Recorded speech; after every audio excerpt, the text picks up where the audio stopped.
Hi there, and welcome to this day in history for June 13th. June 13th is the 164th day of the year in the Gregorian calendar, 165th in leap years, with 201 days remaining to the end of the year. Today's word is Klondike. Klondike means a rich source of something valuable. This is named after the Klondike region of the Yukon Territory, Canada, named after the Klondike River. It was the site of a gold rush from 1896 to 1899. Earliest use of Klondike in this context is 1897. And with that, we're going to start in the year 1525, when Martin Luther married Katharina von Bora against the celibacy rule decreed by the Roman Catholic Church for priests and nuns. That Martin Luther went against the grain all over the place, didn't he? On June 13, 1774, Rhode Island became the first of Britain's North American colonies to ban the importation of slaves. Scouting ahead of the Lewis and Clark expedition, Meriwether Lewis and 4 companions sighted the Great Falls of the Missouri River on June 13, 1805. On June 13, 1886, a fire devastated much of Vancouver, British Columbia. On June 13, 1893, President Grover Cleveland noticed a rough spot in his mouth.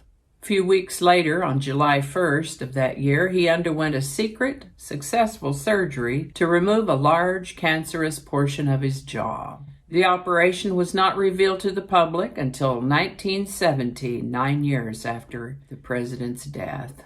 The Yukon Territory was formed on June 13, 1898. Aviator Charles Lindbergh received a ticker tape parade down Fifth Avenue in New York City on June 13, 1927. This is the birthday of American actor, producer, and director Richard Thomas, born June 13, 1951. Best known for his leading role as John Boy Walton in the Waltons TV show, Richard Thomas turned 70 in 2021.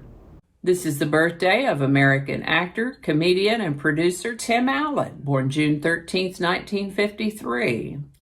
I mostly remember him from Home Improvement, but he's been in movies and other TV shows as well. Tim Allen turned 68 in 2021. On June 13, 1966, the United States Supreme Court ruled in Miranda versus Arizona that the police must inform suspects of their rights before questioning them. U.S. President Lyndon B. Johnson nominated Solicitor General Thurgood Marshall to become the first black justice in the U.S. Supreme Court on June 13, 1967. James Earl Ray, convicted assassin of Martin Luther King Jr., was recaptured on June 13, 1977, after escaping from prison 3 days before. On June 13, 1994, a jury in Anchorage, Alaska, found Exxon and Captain Joseph Hazelwood reckless for the Exxon Valdez disaster. This determination allowed victims of the oil spill to seek $15 billion in damages. On June 13, 1997, a jury sentenced Timothy McVeigh to death for his part in the 1995 Oklahoma City bombing. And that's all I have for you today. Thank you so much for watching. I hope you learned something that you didn't know before. I know I sure did. I always do. As always, links to my research are included in the show notes. Give it a like if you enjoyed this video. Consider subscribing if you haven't already, and feel free to share this with others. A link in your email, messaging, or social media will do that quite nicely. Images are retrieved from Bing Images, either public domain or licensed free to use and share. I think the correct terminology is free to share and use. Our lovely outro music is Divine Life Society by Jesse Gallagher from YouTube Music Library, and there's a link to his channel in the show notes. Thanks again, and I'll see you next time.